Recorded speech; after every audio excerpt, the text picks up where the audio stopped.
Seconda corsa, una prova per femmine di 4 anni, non vincitrici di 18.000 euro nella carriera. Sono solo in 5 dietro la macchina dopo i forfait di Colinas e di Costa Magna Pax.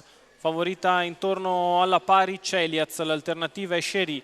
Le due però sono molto vicine nella valutazione. Chery F è la terza forza del campo. Si va in partenza l'1 Chery F, Andrea Farolfi, 2 Celiaz, Roberto Vecchione, 4 Chery, Antonio Di Nardo, 5 Clarissa Luis, Carmine Piscoglio, 7 Chanel DVS, Vincenzo Piscoglio dell'Annunziata. Le quote che continuano a variare impazzite sulla quota fissa e sul totalizzatore. Celiaz e Chery sembrano in un match spaccato. La macchina le lascia con Chery che prova ad andare davanti, Celiaz che prova a tenere la figura di dentro, poi Chery F, Celiaz che per il momento rientra a Chery che non è riuscita nell'operazione sorpasso, e così all'imbocco della prima curva Celiaz è in vantaggio, Chery F è seconda in corda e Chery si deve adeguare di fuori perché la terza posizione allo steccato se la porta via Clarissa Luis avanti a Chanel DVS. I primi 200 in 14,8 con Celiaz che può guidare dalla posizione privilegiata all'avanguardia, Chery F nella sua scia e l'avversaria dichiarata Chery deve fare buon viso a cattivo gioco e farsela tutta di fuori.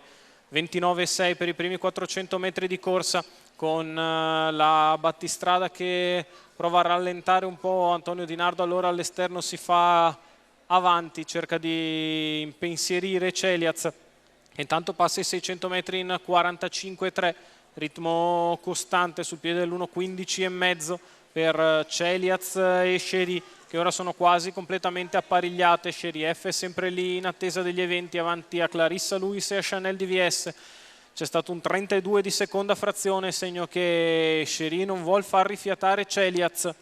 Le due proseguono così con mezza lunghezza a separarle al chilometro, passato in 1,14,9. Celiaz ora allunga sulla dritta, Chery che prova a non perderla di vista, anzi torna minacciosa sulla dritta. Chery F è sempre lì appostata allo steccato mentre perde terreno in coda Chanel DVS, la dritta di là passata in 14,5 con Celiaz che prova a scappare. Le curve le sono molto amiche, non lo sono per Chery. Chery F è sempre lì alla corda ma inizia a essere richiesta, viene in mezzo alla pista Clarissa Luis per provare a strappare qualcosa. La piegata conclusiva passata in 15,1 da Celiaz che prova a staccare da Chery che torna al largo, Chery F allo steccato e Clarissa Luis in mezzo alla pista, ma Celiaz l'ha vinta partendo ed andando davanti e porta a casa il successo. Al secondo posto Chery, per il terzo sono molto vicine Clarissa Luis e Chery F. Celiaz e Roberto Vecchione inventano partenza volante. Holger Ellert al training, i colori del signor Leonardo Vastano, la vittoria della figlia di Varenne e Ofeliaz che riprende il discorso con la vittoria che aveva interrotto all'ultima uscita. 7 successi nelle ultime 8 corse disputate per Celiaz e Roberto Vecchione. Nicole, torniamo da te.